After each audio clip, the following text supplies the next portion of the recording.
Ini ada pertanyaan. Mudah-mudahan tak ada bertanya tentang artis lagi. Trauma nampaknya bosan ini. Tak. Saya mau menikah. Sebelum hari pernikahan saya tiba, Allah memberi saya cobaan hidup. Yang tadinya mapan, sekarang berputar 360. Oh, biasa 180. Hingga kini nyaris tak memiliki apa-apa. Apa yang harus saya lakukan untuk menghadapi semua yang terjadi ini, Pak Ustadz? Datanglah orang dililit utang menjumpai Nabi SAW.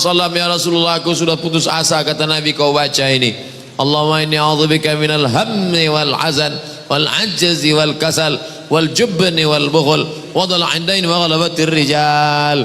Allahumma inni a'udzubika minal hammi, jauhkan aku dari susah hati, wal hazan, kesulitan-kesulitan, wal ajzi, lemah, lesu, letoy, loyo, wal kasal, malas berusaha, wal jubni, pengecut, takut aja dengan orang, wal bukhul, pelit, kikir, kedekut, wa dhala'id daini, dililit utang, wa ghalabatir rijal, ditekan orang, dikuasai orang lain. Selamatkan aku dari ini. Doa pada Allah, Allah turunkan bangkit semangat kerja, kerja engkau balik, kerja balik, cari rezeki. Idza qudiyatis shalah, kalau sudah selesai salat, fantashiru fil ard, bertebaran di atas muka bumi Allah, wabtaghu min fadlillah. Kasih tahu sama dia, Adinda, rencana kita menikah kita pending dulu. Abang sekarang sedang tak ada duit sama sekali. Bang, masalah duit tak usah abang pikirkan. Abang datang aja, ajarkan surat Ar-Rahman, insya Allah ku terima. Wah, tapi sayangnya di sinetron aja yang gitu. Apa betul Pak Ustadz seorang tamu tak boleh menjadi imam khususnya salat Jumat? Boleh, apa pula tak boleh?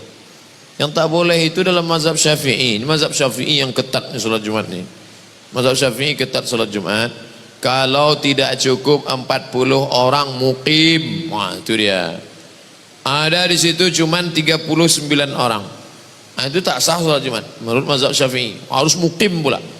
Ini orangnya ramai. Tapi saya kalau khutbah dimanapun tak mau saya jadi imam. Imam tetapnya lah. Kemarin khutbah di Masjid BI. Silakan maju Pak Ustaz. Mana imam tetap? Imam tetapnya pula hafiz hafal Quran, anggota lajnah pentashih Al-Quran. Jangan beli Quran kalau tidak ditashih. Mana halaman tashih? Nih ada di halaman tashih. Halaman tashih. Kalau tak di muka, di belakang. Biasanya begitu. Kalau tak ada, kok bisa Quran ini dicetak di sini? Wah, tak ada tasihnya. Tak ada tasihnya. Jadi halaman tasih. Jadi Ustadz Imam BI ini dia anggota pentashih Al-Quran. Dulu kita bangga kita dulu kalau buka Quran. Ada orang Riau di dalam. Siapa dia? Dr. Satria Effendi dari Kabupaten Pelalawan. S1 Universitas Damaskus, S2, S3 Ummul Qura Makkah. Pulang menjadi tim pentashih Al-Quran. Umurnya pendek, meninggal dunia. Ustadz Satria Effendi. Sampai Pangkalan Kerinci, naik sampan, terus arah ke Tanjung Batu. Situlah kampung halaman beliau. Bukan main perjuangan dia sekolah. Naik sampan dari Sungai Kampar ujung sana, terus sampai kemari. Sekolah ke Candung bersama Ustadz Bakhtiar Daud. Barulah ke Suriah Damaskus, barulah ke Makkah. Pulang kebanggaan. Di pendek umurnya, barokah hidupnya. Nah, pentashih Al-Quran. Jadi saya persilakan dia hafiz Quran, beliau maju. Saya khotibnya saja. Ramai jamaah, jadi tak perlu kita ragu. Saya mendoakan Ustaz keluarga sehat, dilindungi Allah siang dan malam. Amin. Ada orang mendoakan kita siang aja. Ini siang dan malam. Lailau wa nahara. Apa hukumnya wanita sedang haid masuk masjid? Perempuan haid tak boleh masuk masjid. Perempuan haid tak boleh megang Quran. Tak boleh megang Quran. Tak boleh bawa Quran. Tak boleh buka Quran. Tak boleh baca Quran. Tak boleh tawaf. Tak boleh i'tikaf. Tak boleh puasa. Itulah maka masjid-masjid dulu ada terasnya, ada emperannya. Coba tengok Masjid Baitur Rahman Aceh. Ada terasnya. Masjid Raya Al-Masun Medan dekat Istana Maimun ada terasnya. Masjid Sahabuddin Siak ada. Masjid ini dulu, yang bangunan tua dulu. Coba pejamkan mata, bayangkan balik masjid tua dulu. Nampak saya terasnya. Ada depan. Ada terasnya dulu. Itu makanya arsitek yang bangun itu mesti paham fikih. Maka perempuan di teras itu dia duduk. Membaca Quran Pak Ustaz, mengulangi bacaan boleh. Ada ibu-ibu anak gadis hafal Quran 30 juz. Satu hari mesti diulang 2 juz. Kalau tak diulang lupa. 7 hari dia berhalangan, maaf cakap, maka 14 juz ulang. Cara ngulangnya diam aja.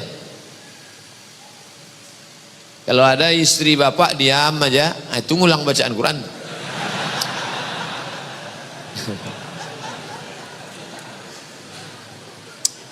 Apakah hadis Ustadz kita menyembah Allah, sholat memakai pakaian putih seperti kain kapan kita masuk kubur? Tak ada. Tak ada itu. Yang ada adalah sunnah mengikut Nabi, pakaian yang paling disukai Nabi putih, jubah Nabi putih. Kalau kita pakai pakaian putih, cepat nampak kotornya, kita ganti. Kalau kita pakaian tak putih, tak nampak kotor, kawan tak tahan. Oleh sebab itu bagus pakaian putih. Nabi SAW pakai putih. Jika kita setelah berwudu mandi wajib, setelah mandi kita langsung akan salat wajib. Apakah kita wudhu sekali lagi? Tidak. Wudhu menghilangkan hadas kecil, mandi menghilangkan hadas besar. Kalau hadas besar sudah hilang, untuk apa lagi hilangkan hadas kecil? Maka begitu Nabi sunnah. Pertama maaf cuci tangan, supaya jangan sampai tangan yang kotor masuk ke dalam.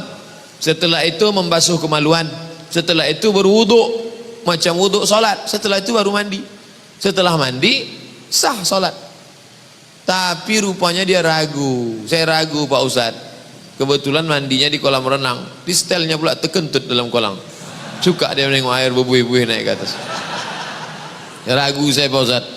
Kalau ragu, dak ma yaribuka ila ma la yaribuka, maka berwudu engkau setelah mandi. Naik ke atas bilas, karena air kolam itu macam-macam. Orang berkudis, orang berbisul, orang berkurap airnya semua. Tak mula-mula diganti. Naik ke atas bilas. Setelah bilas berwudu dia sekali lagi. Afdal untuk menghilangkan was-was dia. Jika seorang perempuan sedang belajar jadi imam, bolehkah solat wajibnya diucapkan dengan sedikit keras? Asal tak ada laki-laki, perempuan sama perempuan, ibu, anak ibu, adik ibu, ponakan ibu, perempuan semuanya, maka dia baca jahat. Tapi kalau ada laki-laki, tidak. Laki-laki dia ada laki-laki pimpinan jadi imam. Saya ada lihat ceramah ustadz di Instagram, ustadz tet. Ini kalau disebut nanti kena sensor. Tentang azan yang tidak boleh lafaznya dipanjangkan, harus mengikuti sesuai mat tabi'i. Macam mana? Allahu Akbar, Allahu Akbar. Macam mana kalau tak ini? Allahu Akbar, Allahu Akbar. Macam mana itu? Jadi masalah azan itu tidak sama macam itu. Azan itu bersanad. Itu muazin itu azannya bersanad sampai kepada Bilal bin Abi Rabah. Muazin itu bersanad tuh. Dia dari gurunya sampai kepada Bilal. Lagunya tak berubah-ubah. Jadi kalau ada, inilah bahayanya orang belajar tajwid lalu kemudian mau diterapkannya itu semua. Tetap panjang. Allahu Akbar, Allahu Akbar.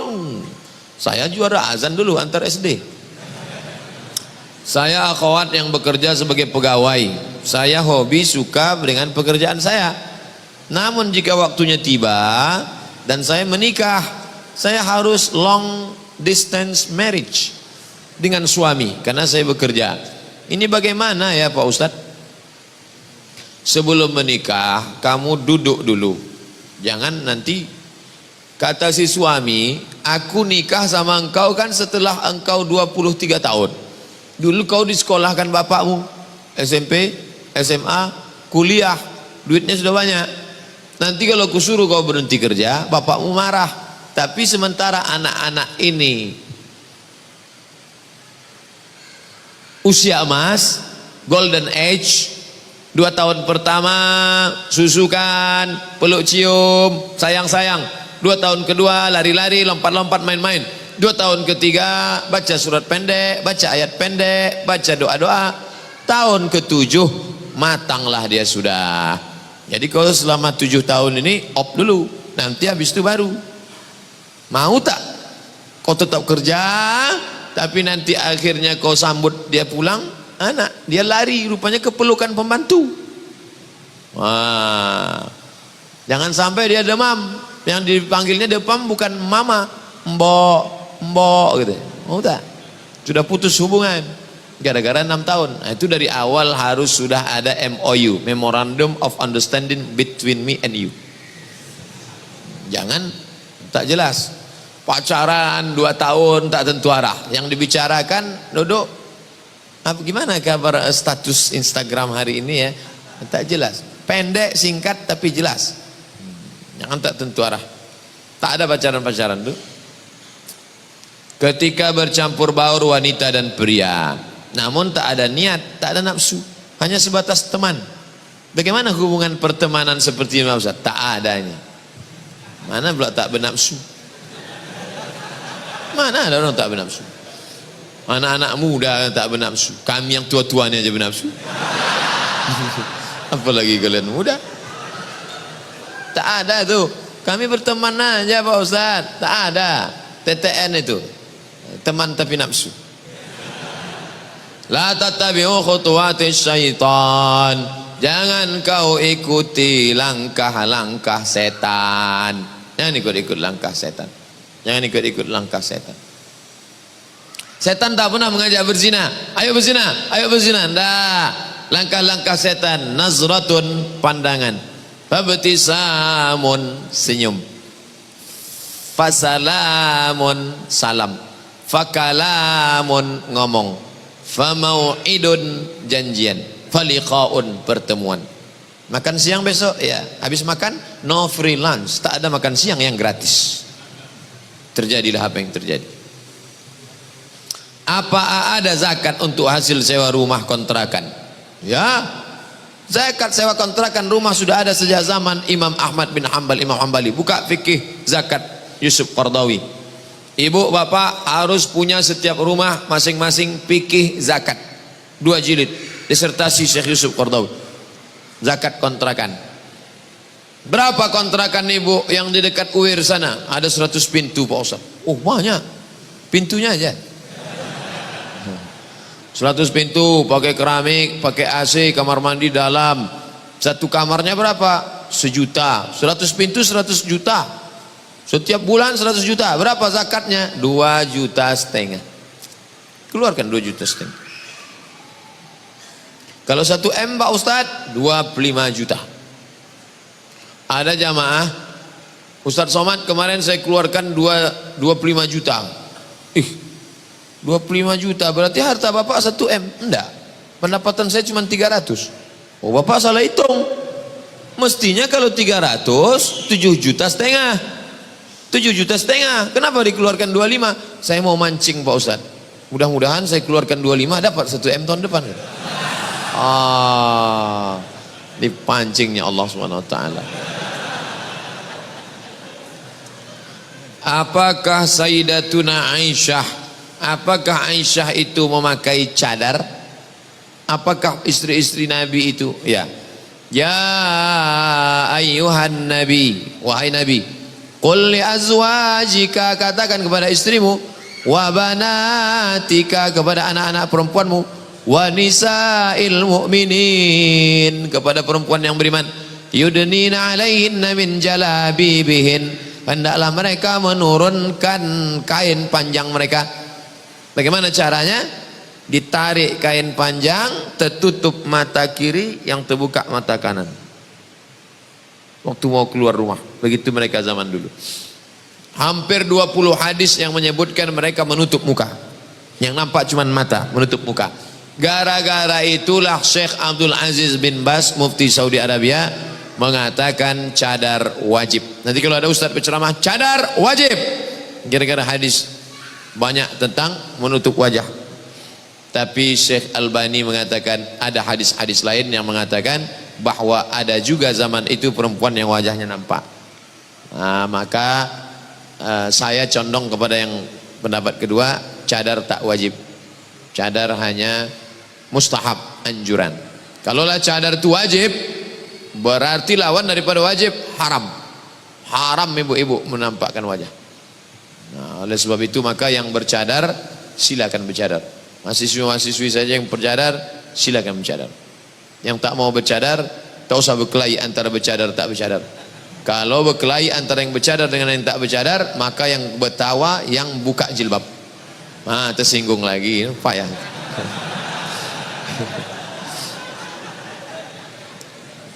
Apa hukum wanita keluar rumah pakai lipstik? Kenapa mesti pakai lipstik? Dipakainya lipstik. Lipstik itu kan pencitraan. Udah jelas bibir itu hitam macam sawo busuk. Dipasang merah. Dipasang merah itu kan pembohongan publik itu. Pembohongan publik. Apa adanya saja lah. Banyak kakak-kakak kita, jamaah-jamaah kita tak ada pakai make up. Tapi orang senang. Kenapa? Yang penting itu inner beauty. Kecantikan dari dalam. Kadang pakai make up kita pula takut nengoknya. Macam musuh Batman. Apakah sama keutamaan solat berjamaah di masjid dengan di rumah? Tak ada solat di rumah. Solat berjamaah di masjid. Solat berjamaah di masjid. Nabi pernah solat berjamaah di rumah, solat sunat, solat tahajud, solat sunat. Ya. Tapi kalau solat berjamaah di masjid, Nabi sampai ketika sakit menggeletar pun ke masjid. Musafir bisa, musafir tanah lapang, gurun pasir, solat. Allahu Akbar, Allahu Akbar, asyhadu an la ilaha illallah, qamat. Allahu Akbar. Pahalanya sama salat berjamaah. Saya pernah melakukan zina, baik itu zina kecil ataupun besar. Bahkan itu berkali-kali saya lakukan. Apakah saya masih pantas diberi maaf oleh Allah? Innallaha la yaghfiru an yushraka bihi. Allah tidak menerima, Allah tidak mengampunkan syirik. Wa yaghfiru ma duna dzalika liman yasha. Allah mengampunkan dosa yang lain. Maka engkau yang sudah terjerumus dalam perbuatan zina, mandi taubat. Niatnya Pak Ustaz, aku berniat mandi taubat, basah semua macam mandi wajib. Habis itu sesudah mandi taubat, solat sunat taubat. Usolli sunnatat taubat raka'ataini lillahi ta'ala. Thumma yastaghfirullah, minta ampun kepada Allah. Astaghfirullahaladzim alladzi la qayyum. Astaghfirullahaladzim alladzi la qayyum atubu ilaih. Astaghfirullahaladzim. Banyak-banyak salat, banyak-banyak bersedekah, banyak-banyak sambung silaturahim, teruslah pengajian, istiqomah, teteskan air mata, minta ampun kepada Allah. At-taibu minadz-dzambi kama la dzambalah. Orang yang tobat macam orang tak berdosa. Lebih baik merasa diri pendosa daripada merasa diri penghuni surga. Alhamdulillah bulan Juli 2017 lalu saya sudah berhenti kerja di perbankan. Tapi bulan Oktober saya masih menerima bonus laba perusahaan tahun 2016. Sistematis masuk rekening. Bagaimana saya mempergunakan uang itu? Serahkan ke kotak Rohingya tadi mana? Keluarkan balik kotak, keluar. Duit riba serahkan untuk masalih ammah, pembangunan MDA, pembebasan tanah masjid, kaum muslimin, untuk jihad. Niatnya bukan niat sedekah, mengembalikan uang umat kepada umat. Begitu kata Syekh Yusuf Al-Qardawi dalam kitab Fatwa Muasirah, fatwa-fatwa kontemporer. Bagaimana hukum apabila saya membelikan jubah untuk imam dan pengurus masjid dengan uang tersebut? Boleh, karena masjid masalih ammah, kepentingan umum. Bajukan jubah, gantungkan. Milik umat. Duit itu milik ibu, milik ibu, milik ibu, milik bapak semua. Dibalikkan kepada umat. Ini kan punya umat nih. Wa anal masajida lillah. Masjid itu milik Allah, milik hamba-hamba Allah, dipakaikan semua untuk umat. Bagaimana hukumnya apabila saya memberikan makanan untuk jemaah masjid? Oh, makanan, kasih aja duit itu untuk ke masjid, nanti biar orang masjid memakaikannya untuk beli karpet, untuk beli apa. Masalah kalau mau beli makanan, makanan ini kan menjadi darah, masuk ke dalam otaknya, masuk ke dalam lidahnya. Hati-hati kalau mau membagi, janganlah duit riba, duit. Saya seorang wanita yang sudah menikah. Apakah boleh dalam rumah kami tinggal keponakan laki-laki dari suami saya? Ponakan laki-laki bapak tak mahram sama ibu. Ibu di rumah tuh kadang terbuka tengkuknya, terbuka kakinya, terbuka bajunya. Dia tak mahram. Udah macam keponakan saya, tak bisa. Sementara ponakan laki-laki suami saya itu kan bukan mahram. Nah, itulah yang saya bilang tadi. Umurnya tak pula bau beda dengan saya. Saya bingung Pak Ustadz, karena adat dalam keluarga suami membolehkan. Tak bisa, adat-adat ini tak bisa. Adat besan di syarak, syarak besan di kitabullah. Kalau sesuai dengan kitabullah pakai, kalau tak sesuai campakkan. Bang, ini tak bisa ini bang. Karena Nabi pernah berkata, bagaimana kalau ipar ya Rasulullah, al-amu al-maut. Al-amu al-maut, mati kata Nabi. Kenapa mati? Karena kalau berselingkuh istri kita itu sama orang lain, bisa kita ceraikan nikah dia. Tapi kalau sama keluarga kita, maulah kita tikam mati dia. Nah ini, jadi jangan lagi ini ajaran Islam. Saya masalah sholat ikut Al-Quran. Saya sholat ikut Allah, puasa ikut Allah, haji ikut Allah. Tapi masalah urusan mahram ini saya lebih tahu lagi dari Allah. Oh tak bisa begitu. Udkhulu fis silmi kafah. Ikutilah aturan Allah secara nyata, secara komplit. Jangan sepotong-sepotong. Ayah saya sedang sakit stroke di kampung. Saya kerja di sini di Pekanbaru. Mohon doanya Ustaz untuk kesembuhan ayah saya dan mohon untuk didoakan agar hatinya sentiasa mengingat Allah. Doakan saya juga agar segera menikah. Karena itu salah satu keinginan ayah saya. Nanti kita doakan. Doa supaya ayahnya sembuh, hatinya zikir mengingat Allah, dan anaknya di sini pula bisa menikah, dan sudah menikah tetap dia ingat ayahnya. Dan sudah nikah tu bininya jadi ingat. Saya doakan semoga Ustaz selalu diberikan kesehatan dan kebahagiaan. Amin. Saya pernah dengar hukum menjawab salam wajib. Salam wajib. Mengucapkan salam sunnah. Menjawab salam wajib. Assalamualaikum. Waalaikumsalam warahmatullahi wabarakatuh. Apa benar kalau kita sedang melakukan sholat sunat di rumah, lalu kita mendengar ada tamu mengucapkan salam, apakah betul kita harus menjawab salam? Tidak.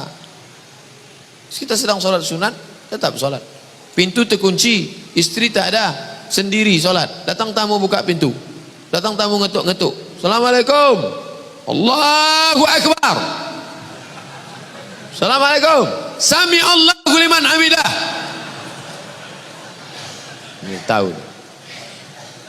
Apakah berdosa kita berteman dengan orang mencari nafkah? Yang salam mesti dijawab itu sholat sunat kalau emak kita, itu baru mat katanya. Sholat wajib, itu kita lanjutkan. Tapi kalau sholat sunat, kita batalkan. Hadisnya tentang Juraij. Ya Juraij, diam aja dia. Ya Juraij, diam aja dia. Ya Juraij, tak menjawab. Apa kata emaknya? Allahumma la tumithu hatta turihi wujuhal mumisat. Jangan kau matikan Juraij sebelum biji matanya menengok wanita tunasusila PSK. Dikabulkan Allah. Tak lama sesudah itu datang pengembala kambing, perutnya besar. Ditanya, siapa yang menghamilimu? Juraij. Disidanglah. Akhirnya matanya melihat wanita tunasusila. Makanya ibu-ibu kalau marah sama anak, doakan dia yang baik-baik. Hai calon gubernur Riau, hai calon presiden. Nah gitu. Janganlah mati sebelum wajahmu melihat wanita tunasusila. Ibu doanya makbul. Hati-hati. Apakah berdosa kita berteman dengan orang yang mencari nafkah dengan uang riba? Kalau ya, bagaimana menghindarkannya Pak Ustaz? Sayangnya dia orangnya cukup baik. Antum kalau diajaknya makan, jangan antum makan. Dikasihnya duit, antum ambil, serahkan ke masjid. Alhamdulillah Pak Ustaz, setiap dapat 10.000, 15.000 kau serahkan ke masjid. Kalau 1 juta, itu agak berat sikit Pak Ustaz.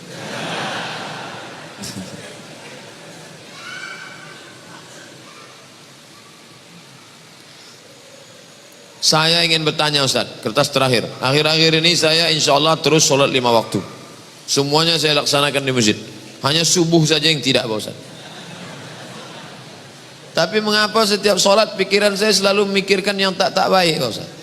Apakah sholat saya diterima Allah?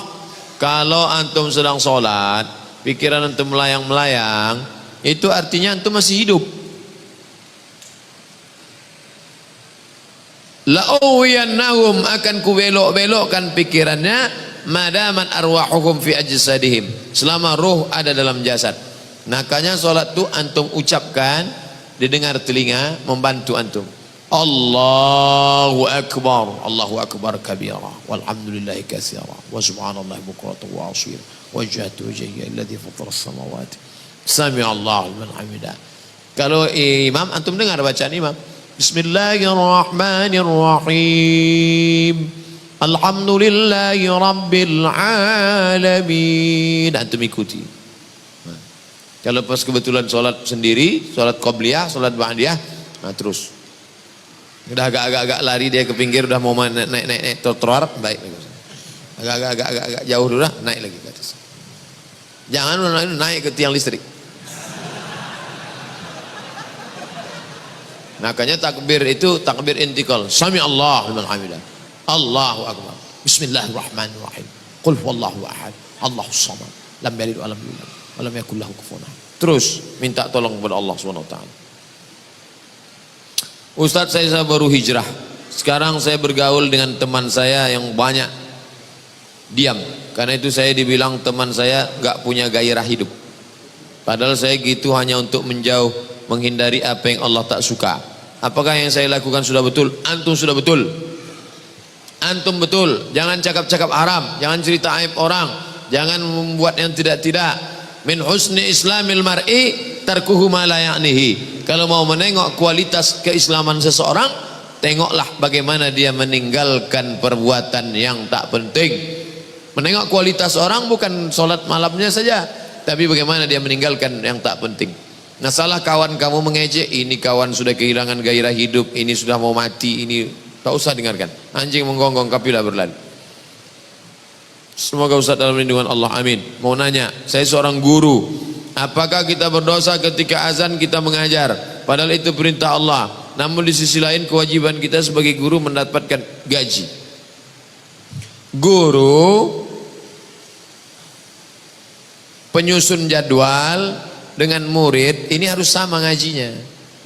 Kalau gurunya saja yang paham, muridnya tak paham, bersimpang. Muridnya paham, gurunya tak paham.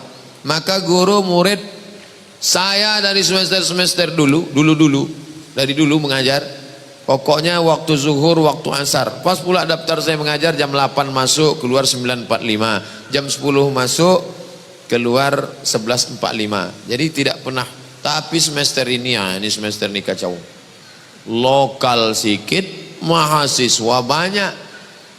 Masuknya sampai, ini tak terelakkan lagi. Darurat tingkat tinggi. Lokal sikit, mahasiswa membludak. Mahasiswa banyak. Nah, tapi kalau normal di sekolah kita, itu tukang susun jadwal harus sesuaikan waktu sholat. Jam berapa sekarang zuhur? Jam 11, jam 12.15, jam 12 keluar. Masuk jam berapa? Jam 1. Yang sore nanti, gitu juga. Asar, sampai asar saja. Sholat asar berjamaah, habis itu bubar. Mesti sejalan antara tiga. Siswa, guru, administrasi, tukang susun jadwal. Mohon dijelaskan siapa itu sufi. Man safa qalbuhu lillah. Orang yang hatinya suci karena Allah, itulah sufi. Sufi diambil dari kata safa. Safa artinya suci. Suci hatinya. Yang pertama, sucikan hati. Hilangkan takbur, hilangkan sum'ah, hilangkan sombong, hilangkan iri hati, hilangkan hasad, hilangkan busuk hati. Setelah bersih, barulah diisi dengan zikir, tawadhu, qanaah, ridha, zuhud. Itulah sufi. Sufi bukan yang sorbannya tebal. Sufi bukan yang jubahnya 2 lapis. Sufi adalah orang yang membersihkan hati. Walaupun orang yang bersorban dan berjubah ikut sunnah, jangan salah-salahkan. Karena banyak orang-orang tertentu yang menentang ajaran kaum sufi. Padahal sejarah yang saya pahami menyebarkan Islam di Nusantara adalah ulama-ulama yang melaksanakan ajaran sufi. Bagaimana sebaiknya seorang pemimpin? Apakah boleh membuat baliho ucapan selamat Natal? Kalau ada orang nyasar, maka antum panggil dia. Sini, nyasar ya. Tunjukkan dia. Jalan mau ke Jambi ke kanan, jalan ke Medan ke kiri. Karena dia sedang menyasar di Simpang Bingung. Paling mantap antum kasih tahu dia jalan. Sini jalan. Itu paling mantap. Level yang kedua, diam aja, nengok dia nyasar. Kasihan. Jangan yang ketiga, selamat nyasar. Selamat nyasar. Orang yang mengucapkan selamat Natal itu selamat nyasar. Ketika engkau mengatakan selamat Natal, itu sama artinya tiga. Pertama, engkau mengakui bahwa Nabi Isa mati di tiang salib. Kedua, engkau mengakui bahwa Nabi Isa lahir 25 Desember. Ketiga, engkau mengakui Nabi Isa Trinitas, tiga dalam satu, satu dalam tiga. Ketiga-tiganya tak betul. Laqad kafara alladzina qalu innallaha salisu salasah. Siapa yang mengatakan Tuhan itu tiga dalam satu, satu dalam tiga, maka kafirlah dia. Laqad kafara alladzina qalu innallaha huwal masih ibnu Maryam. Siapa yang mengatakan Al-Masih itu Tuhan, maka kafirlah dia. Sedangkan 25 Desember adalah hari kelahiran Dewa Mitra, Dewa Matahari, bukan kelahiran Isa alaihissalam. Pak Ustadz, ada teman saya, dia ngobati mendukunkan suaminya supaya tunduk. Semenjak suaminya didukunkan, suaminya jadi macam orang bingung. Sekarang teman saya ini menyesal dan mau bertobat. Gimana caranya membuat suaminya balik? Ruqyah. Bawakan ruqyah ke Ustadz Saifullah. Nanti diusirnya jin-jin. Dimasukkannya di situ jin tahjin apalah itu. Akhirnya bodoh aja bapak. Abang nanti pel lantai ya, ya. Anak-anak mandikan, ya. Dah abang, bodoh aja dia. Tuh dimasukkannya jin. Nanti di ruqyah dikeluarkannya. Ustadz Saifullah, ya, tolong Ustadz ruqyah suami saya ini, tapi jangan habiskan jinnya semua. Tinggal kena agak sedikit. Karena kalau keluar semua galak dia nanti. Kalau mau keluar, keluarkan semua. Tak ada lagi. Buka surat Al-Jin juz 29. Fariqum minal jinni, fariqum minal insi, ada sebagian manusia ya'udzuuna birijalib minal jinni, mereka minta perlindungan kepada jin. Fazaduhum rahaqa, mereka semakin durhaka kepada Allah. Ayah dan ibu saya pisah cerai. Ayah saya sekarang sudah menikah lagi. Ibu saya pun pula menikah lagi. Ayah dan ibu saya lebih perhatian sama keluarga barunya. Sedang kami ditinggalkan begitu saja, tanpa perhatian dan jarang kasih nafkah kepada adik saya yang masih sekolah. Apa yang harus saya lakukan sebagai kakek? Apa yang sebagai kakak? Apa yang harus saya lakukan sebagai kakak? Apakah berdosa jika saya minta tanggung jawab kepada kedua orang tua? Kalau engkau minta tanggung jawab orang tua, engkau sedang menyelamatkan mereka daripada zalim. Ittaquz zulma, takutlah kau kepada zalim. Fa inna zulma zulumatun yaumal qiyamah, karena kezaliman akan menggelap pada hari kiamat. Tukang gosok, tukang setrika, tukang supir, tukang security, tukang kebun, bayar gajinya. Jangan sampai kita makan titik puluh keringat orang lain. Istri, anak, ada 5 haknya: makan, pakai, tempat tinggal, pendidikan, perhatian. Yang ini punya istri baru, ini punya suami baru, dapat anak baru, anak lama dibiarkan. Nih dituntut di akhirat. Sekecil apapun, famay ya'mal mithqala dzarratin khairan yarah. Jangan sampai kita aniaya orang. Dosa kepada Allah, salat sunat taubat, menangis di pintu Ka'bah, ya Allah ampunkan aku ya Allah. Tapi dosa kepada manusia tak bisa, harus dibayar. Pada tiap bangun salat malam, saya selalu memaksakan diri agar rutin, tak putus. Saya motivasi sambil berucap dalam hati, kalaulah tidak karena Allah dan berharap pahala hidayah rahmatnya, saya tak akan bangun jam segini. Apakah hal ini dibenarkan Pak Ustaz? Boleh. Kalaulah tidak karena Allah berharap pahala hidayah rahmat, aku tak akan bangun jam segini. Boleh. Boleh ngomong sendiri, boleh. Mana dalilnya? Umar bin Khattab ngomong di balik dinding, dipukulnya kakinya. Hai kaki, kemana saja kau tadi siang? Hai diri Umar bin Khattab, apa yang akan kau bawa mati-mati? Anas bin Malik nguping dari balik dinding. Oh, Umar ngomong sendiri. Maka bapak pun gitu juga. Oh diri, kalaulah bukan karena rahmat Allah, berharap pahala dan hidayah rahmat, kau tak akan seperti ini. Istrinya pula merekam dari belakang. Habis itu diuploadnya. Like and share. Pada setiap saya berangkat kerja, dalam perjalanan atau sedang kerja, saya berusaha untuk bisa berzikir. zikir, la ilaha illallah, istighfar, astagfirullahaladzim, berselawat, Allahumma sholli. Namun saya tak menghitungnya. Apakah ini dibenarkan? Inilah yang paling mantap. Ini namanya unlimited. Tak berhenti dia. Allahumma sholli, Allahumma sholli, astagfirullahaladzim, astagfirullahaladzim. Kenapa orang hitung? Orang yang ngitung-ngitung itu supaya diri dia terikat. 5.000 ya, supaya ada motivasi. Ada, itu level paling bawah. Orang yang sudah terbiasa dia tak hitung-hitung lagi. Dia tak hitung lagi. Syekh Muhammad Najmuddin Al-Kurdi tak ada tasbihnya. Syekh Muhammad Najmuddin Al-Kurdi tak pakai tasbih. Jadi saya, loh kok dia tak pakai tasbih? Biasanya tuan-tuan Syekh pakai tasbih, dia tidak. Kenapa dia tak pakai tasbih? Karena menurut dia tak berhenti. Sekali tarik dengan sekali hembus tetap zikir. Tariknya zikir, hembusnya zikir. Tariknya zikir, hembusnya zikir. Kalau tak putus 25.000 sehari. Itu kata Syekh Muhammad Najmuddin Al-Kurdi. Tarik sekali, zikir. Hembus sekali, zikir. Kalau tak putus 25.000. Agak-agak lupa, ingat balik. Agak lupa, ingat balik. Apa zikirnya? Terserah. Allah atau astaghfir atau la ilaha illallah. Afdhalu zikri la ilaha illallah. Kalau pas ngomong, tetap ngomong. Bukan berarti tak ngomong. Kerja di kantor gubernur, datang orang mengurus surat tanah. Gimana Pak? Bukan itu maknanya. Zikir itu menyebut di mulut, mengingat di hati, mengagungkan. Menyebut di mulut, mengingat di hati, konsen pikiran, sikap mengagungkan. Itulah zikir. Ala hadhihi niyah al-Fatihah. A'udzubillahi minasyaitonir rajim. Bismillahirrahmanirrahim. Alhamdulillahi rabbil alamin arrahmanir rahim maliki yaumiddin. Iyyaka na'budu wa iyyaka nasta'in. Ihdinas siratal mustaqim. Siratal ladzina an'amta 'alaihim ghairil maghdubi 'alaihim waladdallin. Amin. Rabbana ighfir lana dzunubana, ampunkan dosa kami ya Allah. Wa liwalidaina, kedua orang tua kami. Wa li azwajina, pasangan hidup kami.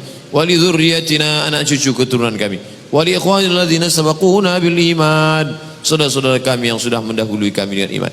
Allahumma ansur ikhwanana al mujahidina fi Rohingya, tolong saudara kami yang sedang teraniaya di Rohingya.